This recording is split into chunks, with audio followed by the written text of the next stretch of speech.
Our story. Prestige Millers Limited was born out of a vision deeply rooted.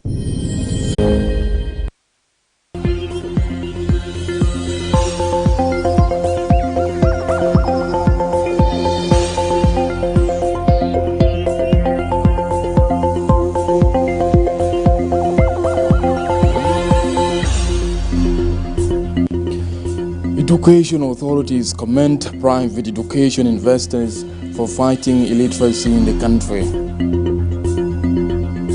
First Commissioners Forum in WOW reinforces development efforts. And Rumbek East communities support disbanding private armies in the new constitution of the country.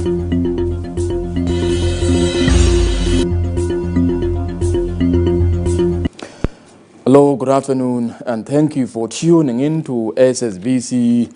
I am Mathiang Joseph. Now, let's explore the country's education sector. The Minister of General Education and Instruction, Dr. Kuyok Abol Kuyok, has commended private education investors for their tremendous role in fighting illiteracy in the country through well-structured learning facilities that promote effective learning across the country. Dr. Kuyok made the remarks while inspecting one of the best performing private schools, Mondo Girls Boarding School, located at Rajaf Hill, east of the River Nile. SSBC's Eddie Stephen reports. Recognizing the role of private sector in education development, the National Minister for General Education and Instruction, Dr. Kuyok Abol Kuyok, alongside the National Minister for Environment and the accompanying senior officials from the ministry, were warmly received at Amonto Girls Boarding Secondary School by the jubilant students and staff. The visiting team made a short tour around the school facility to acquaint themselves with the infrastructure setup. Addressing a huge gathering of students, Minister Dr. Kuyok Abol Kuyok expressed his impression for the good management of the school as he acknowledged the inspiring role played by the private education investors to fight illiteracy in the country. Education is investment. It is investment in the future.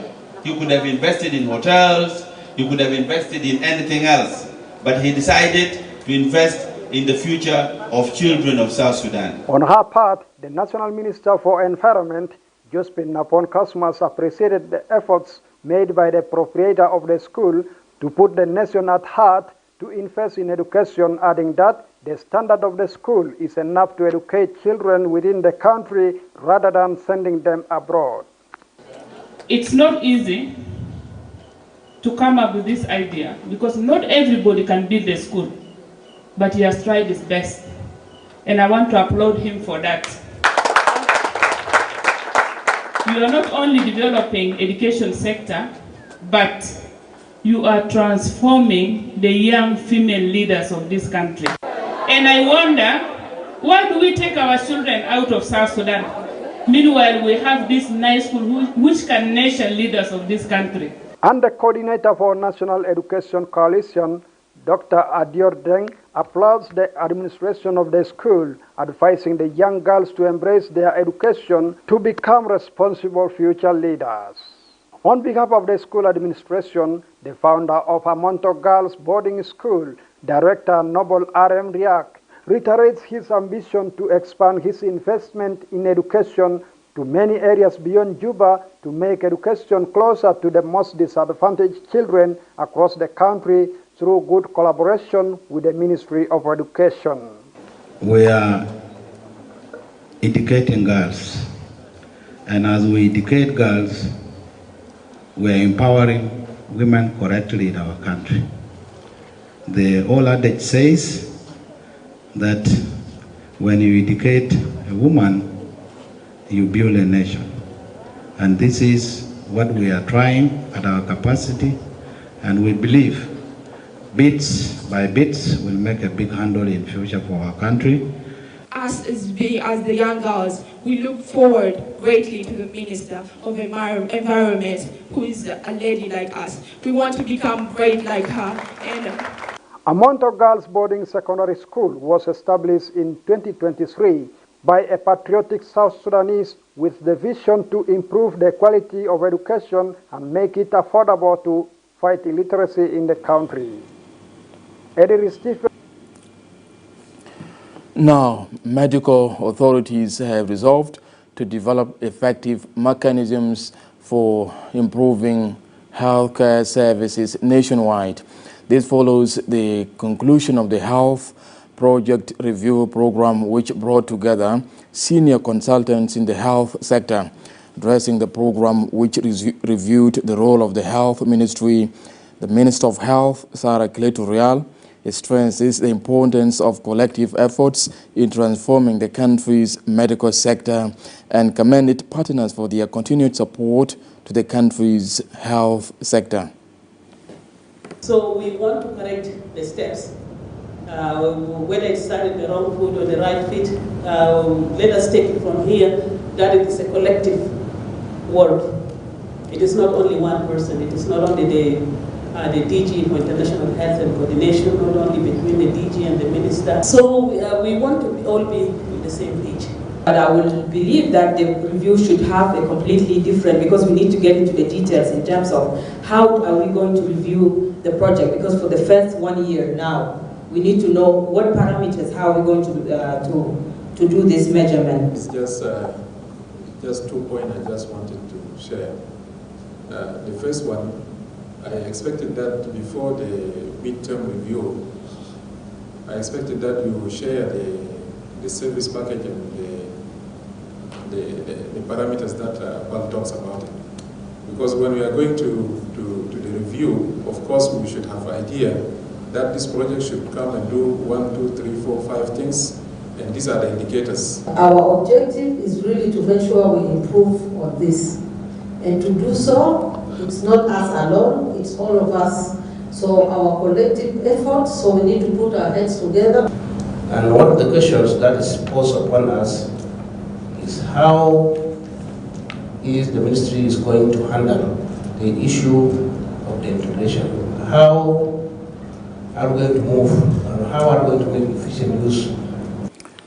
In his continuous engagement with the churches, Governor Rabbi Mujong Emmanuel of Central Equatoria State has reiterated the call for collective efforts of the citizens and the church in achieving peace, unity, and security.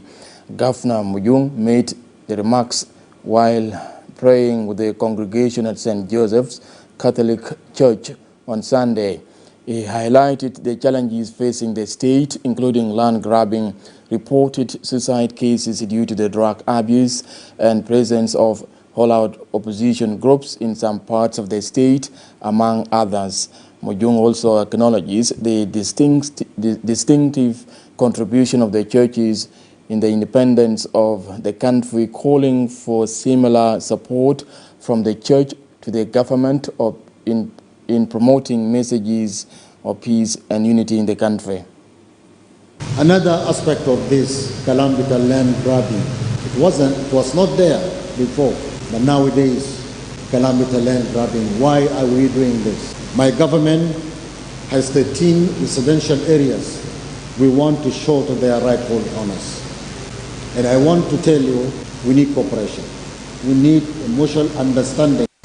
I believe through you, as believers in peace, in Christ, Prince of Peace, you can also play a role so that we have peace in our surroundings. If we maintain security, we'll have peace. And this peace, I think we can build the social cohesion that we want, the unity of the country. And the question is, are we united as Central Equatoria State? His Excellency the President, when I was being sworn in, he directed me to go and unite the people of Central Equatoria. We need really, as church, Christians, people, and the government to restore peace, security, and then unity of our people for a common. With the ongoing nationwide civic education and public consultations on drafting a permanent constitution of the country, Grassroots communities in Rumbek, east of Lakes Estate, are demanding for a compulsory election of all leaders and disbanding private armies in the country's new constitution to foster security and justice of the country. Its stakeholders called for hanging of anyone who defiles a child and immediate disarmament of civilians to establish one unified national army. On governance, the groups composing chiefs, youth and persons with disabilities demanded that all leaders from the president down be elected and that the country must transition to just one vice president. They also called for agriculture modernization and a ban on underage and forced marriages and the provision of essential schools and hospitals in the country. We are very happy for this consultation in Begis. Our contribution has given to the team will be prevailed and maybe will be effectively included to the journey of the team. وبنشكر المحافظة بشخص السيد المحافظ للوقوف بتاعهم مع اللجنة لحد ما نوصل اليوم الأخير. نحن خلاص انتهينا من التأسيس وشلنا الفيوز بتاع المواطنين. Crossing over to Bor, the capital of Jonglei State, where authorities there are finalizing the process of releasing inmates with minor offenses from Bor prison to reduce congestion at the prison facility. This follows an inspection visit by Governor of Jonglei State, Dr. Riegai Kok, to Bor prison. Governor Kok affirms his government's commitment to releasing inmates with the minor cases through legal procedures. The Acting Director General of Prison Service in Jonglei State, Major General Paul Anyuat, explains some of the challenges facing the prison service, such as mobility and sanitation, respectively. Nanu nashkuru Rabbana inu jabna qidamkum al-layla. قال انتوا الناس ما بطالين ده نصلي كلنا انه كلام اللي قالوا لكم اخوانكم دين يا ربنا يثبت في قلوبكم انه ما تمشي في طريق ثاني. طريق البطال ده ما كويس، انت امشي في طريق العديل. دين ما جو الو نائب الامين بيجيب لكم تور عشان تجي تحرقين. 5 point. 1, we have problem of mobility. We are unable to transport them from, if there are sick inmates, to transport them to a hospital is very difficult, including ourselves, the administrators. It is a challenge. We have power supply. We have generator here, but we don't have fuel. It's supposed to light the prison. It is our challenge to us.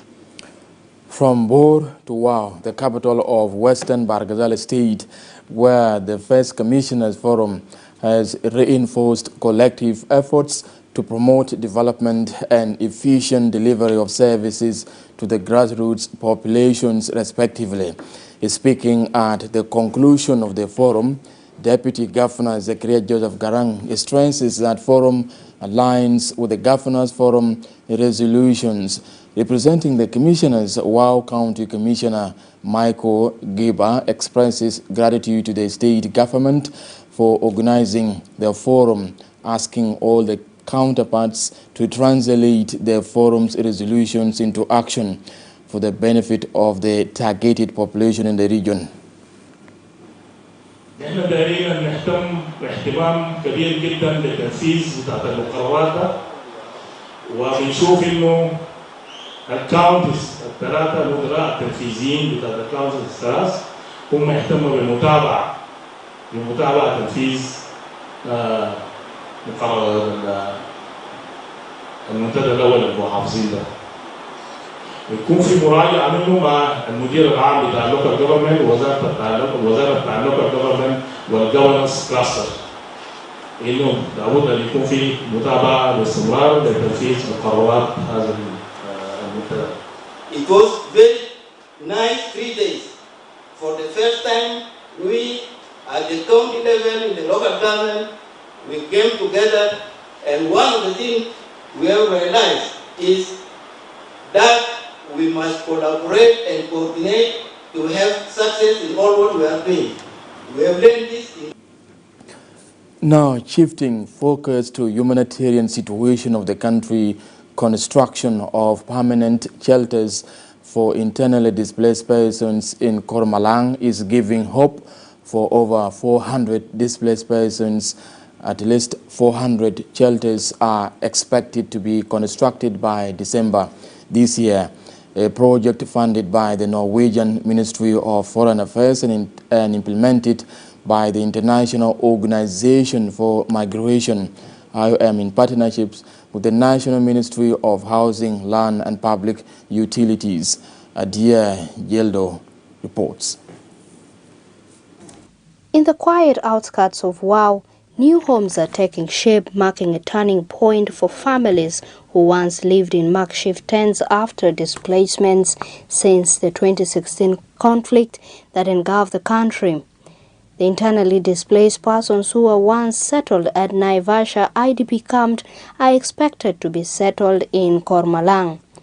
The settlement in Kormalang, which is part of the Durable Solution Project, has already seen over 200 permanent shelters completed, and by December, the number is expected to double, creating a community for displaced persons and host residents alike. Each family receives a 20 by 20 meter plot with plans for school, market, playground, police station, a health facility, all part of the $5 million initiative funded by the Norwegian Ministry of Foreign Affairs. A case in point is Mary Madut, a beneficiary of the Durable Solution Project.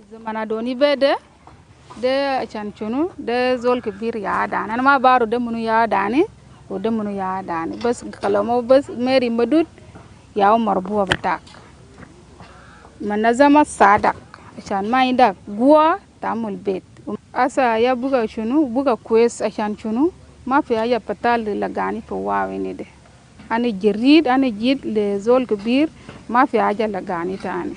Like Mary, many here spent years in displacement camps. For them, these new shelters represent not just walls and roofs, but dignity and a chance to rebuild.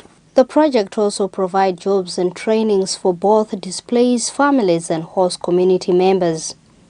Over 400 workers, including carpenters, plumbers, builders and bricklayers, are now earning a living through the project. Florence Natalie Federico, a 40-year-old mother of 4, learned bricklaying through IOM's training programs and now works full-time. IOM برضو ما قصر مننا ادانا كل المواد بتاعت شغل وحاجه لاننا علمناه من هنا. دي حاجه جميل شديد بالدوله بتاعنا هنا في جنوب السودان. ليه؟ لانه الطوب اللي انا قاعد نشوفه انا شايف منظر بتاعه جميل. ندامه ما انه تم تشتغل بايدينك وردي هنا انت بتطلع طوب مثلا 1000 طوب في يوم او 700 طوب في يوم. انا بشوفه انه ده شيء جميل علينا في الجنوب بتاعنا في جنوب السودان. 2 large 50,000-liter water towers have been installed and 15 distribution points are planned to ensure every household has access to safe water, says Daru Charles, IOM's assistant project engineer for Durable Solution in Kormalang. We are going to do some construction of shelters. For now, we have started with 1,000 shelters. So out of the 1,000, they are divided into two. There's 400 households and also 600 households. So the 400 households are the people with special needs or the PSNs that we are construction shelter for. It's a full package. We construct for them and then where we get the required technical people to build for them. According to the Chief Executive Director at the local government level in Western Baragazal State, Julio Emmanuel Mama, the settlement will support more than 100,000 displaced persons and residents, marking a major steps toward ending protracted displacements in Western Baragazal State. مشروع بتاع كورمالان إذا إتا لحظة إنه الناس لاسي كان بدون بيوت وبسكنوهم في كورمالان. دي نتيجة لقرار بتاع حكومة بتاع ولاية وما داير أي حاجة تاني يكون في IDPs جوا كيمات في واو. وعشان الناس زي برضو يكونوا مستغرين لابد إنه يكونوا integrated هنا. في عندنا الناس الأسي في كورمالان هو ما ناس جايين من السودان ولا من أي شكل. دي ناس طلعوا من جو ريفر كاونتي واو كاونتي during عداس بتاع 2016. For hundreds of families in Wow, these new homes represent not just shelters, but the beginning of a new chapter. A new home, a new start, and a renewed hope for families rebuilding their lives after conflict. Adia Gildo, SSBC Wow. Thank you, Adia Geldo, for that wonderful report. From me and the team, I am Matiang Joseph, and thank you for tuning in. Stay tuned for more programs coming up.